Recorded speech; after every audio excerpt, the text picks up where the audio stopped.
Praise lord. మత్తయి సువార్త 19వ అధ్యాయము చదువుకుందాం.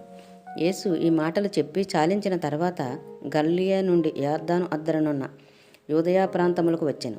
బహు జన సమూహములు ఆయనను వెంబడింపగా ఆయన వారిని అక్కడ స్వస్థపరిచెను.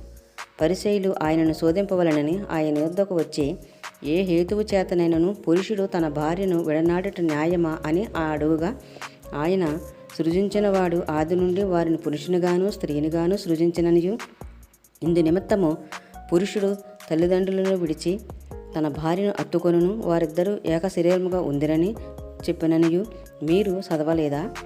కాబట్టి వారికను ఇద్దరూ కాక ఏక శరీరముగా ఉన్నారు గనుక దేవుడు జతపరిచిన వారిని మనుషుడు వేరుపరచకూడదని చెప్పెను.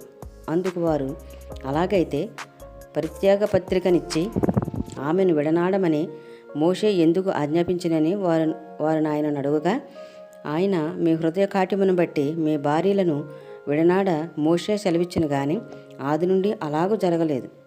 మరియు వ్యభిచారము నిమిత్తమే తప్ప తన భార్యను విడనాడి మరి ఒకతను పెళ్లి చేసుకునివాడు వ్యభిచారము చేయుచున్నాడనియు, విడనాడబడిన దానిని పెళ్లి చేసుకునివాడు వ్యభిచారము చేయుచున్నాడనియు మీతో చెప్పుచున్నానని వారితో అనెను. ఆయన శిష్యులు, భార్యాభర్తలకుండు సంబంధము ఇట్టిదైతే పెళ్లి చేసుకొనుట యుక్తము కాదని ఆయనతో చెప్పిరి. అందుకైన అనుగ్రహము నొందినవారు తప్ప మరి ఎవరునూ ఈ మాటను అంగీకరింప నేరరు. తల్లి గర్భము నుండి నపుంసకులుగా పుట్టినవారు గలరు, మనుషుల వలన నపుంసకులుగా చేయబడిన నపుంసకులను గలరు. పరలోక రాజ్యము నిమిత్తం తమను తామే నపుంసకులుగా చేసుకుని నపుంసకులు గలరు.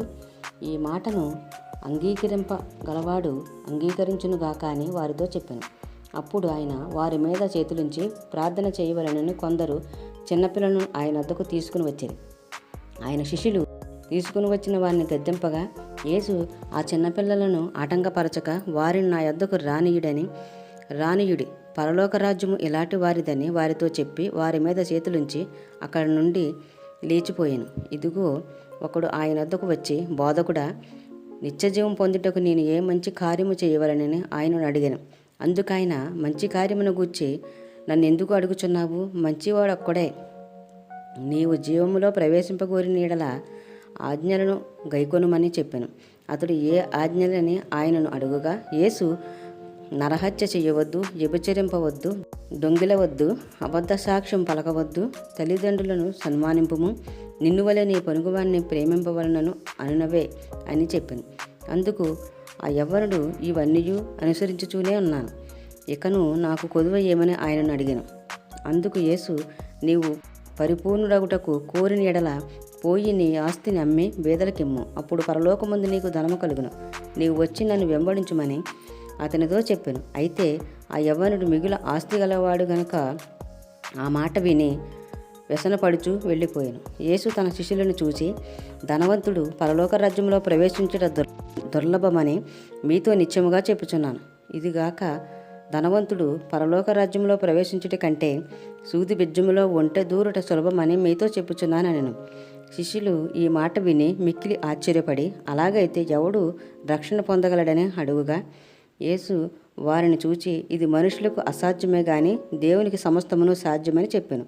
పేతురు, ఇదిగో మేము సమస్తమును విడిచిపెట్టి నిన్ను వెంబడించితిమే గనుక మాకేమి దొరుకునని ఆయన అడగగా, యేసు వారితిట్లెను, ప్రపంచ పునర్జన్మనందు మనుష్య కుమారుడు తన మహిమగల సింహాసనం మీద ఆసీనుడై ఉండునప్పుడు నన్ను వెంబడించిన మీరును 12 సింహాసనముల మీద ఆసీనులై ఇశ్రాయేలు 12 గోత్రముల వారికి తీర్పు తీర్చుదురు. నా నామము నిమిత్తము అన్నదమ్ములనైనను అక్కచెల్లెలనైనను తండ్రినైనను తల్లినైనను పిల్లలనైనను భూములనైనను ఇండ్లనైనను విడిచిపెట్టిన ప్రతివాడును 100 రెట్లు పొందును. ఇదియుగాక నిత్య జీవమును స్వతంత్రించుకొనును.